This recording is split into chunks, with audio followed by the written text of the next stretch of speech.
saxafiyiinta Soomaaliyeed ee dalkani Koonfur Afrika ayaa cambaareeyay xarigii loo geystay agaasimaha TV-ga Universal ee bariga iyo bartamaha Afrika Cabdullaahi Xirsi Kulmiye iyo waliba wariye Awil Daahir Salaad oo habeennimadii xalay ay xabsiga dhigeen ciidamada dawladda Soomaaliya. wariyaasha ayaa ugu baaqay madaxda dawladda Soomaaliya iyo cid waliba oo ay qusayso arrintani in ay ka qayb qaataan sidii loo sii dayn lahaa wariyaashaasi isla markaana looga qaadi lahaa xayiraadda lagu soo rogay xarunta TV-gu uu ku leeyahay magaalada Muqdisho. bismillaahir rahmaanir rahiim aniga waa Mustafa Xassan kana mid ah howlwadeennada telefishinka Universal ee dalka Koonfur Afrika waxaan cambaareynaa xariga loo geystay labada wariye iyo sidoo kale shaqo joojinta lagu sameeyay xafiiska telefishinka Universal ee Muqdisho. waxaan codsanaynaa in dib loo soo celiyo xorriyadda labada wariye loona ogolaado in dib uu u bilaabo shaqadiisa xafiiska telefishinka Universal ee Muqdisho. ugu horreyn anoo ku hadlaya magaca saxafiyiinta Soomaaliyeed ee dalka Koonfur Afrika waxaan si aad iyo aad uga xunnahay xariga loo geystay wariyaasha Soomaaliyeed ee ka tirsanaa waliba telefishinka caalamiga Universal.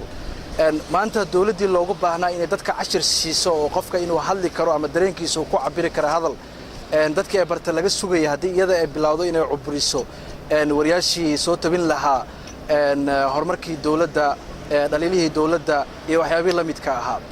dawladda federaalka Soomaaliya waxaan u soo jeedin lahaa si shuruud la'aan ah in wariyaashaas xorriyadooda dib ay ugu soo celiso isla markaana ay ogolaato in xafiisyada telefishinka caalamiga Universal ee Muqdisho uu shaqo bilaabo. xariga loo geystay labada wariye ka tirsan Universal TV saxaafaddu adduunka maanta way madax bannaan tahay marka Soomaaliya waxa moodaa inay joogto qarniyadii laga soo gudbay oo samajahliga ahaa.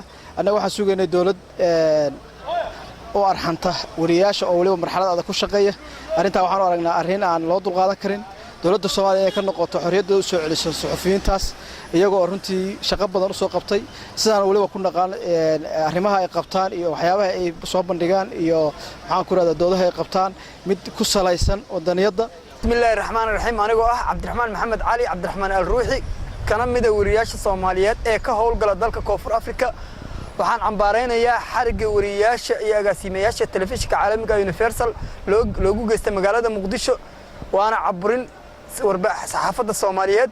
sidaas daraadeed waxaan ka codsanaynaa warbaahinta Soomaaliya ee dawladda Soomaaliyeed waxaan ka codsanaynaa oo madaxda ka madaxweyne Xassan Sheekh Maxamuud in si degdeg lagu sii daayo xorriyadoodana loogu soo celiyo wariyaashaasi u shaqeynayay shacabka Soomaaliyeed uguna adeegayay sida ma aha wariyaashii ugu horeeyay ee xabsiga la dhigo iyo waliba xarun warfaafineed oo albaabada la isku dhufto balse maamulada ka jira dalka iyo dawladda dhexe ayaa waxa ay ka midaysan yihiin xariga iyo caburunta saxafiyiinta Soomaaliyeed. xassankaafi Maxamed Shire telefishinka caalamiga Universal magaalada Cape Town.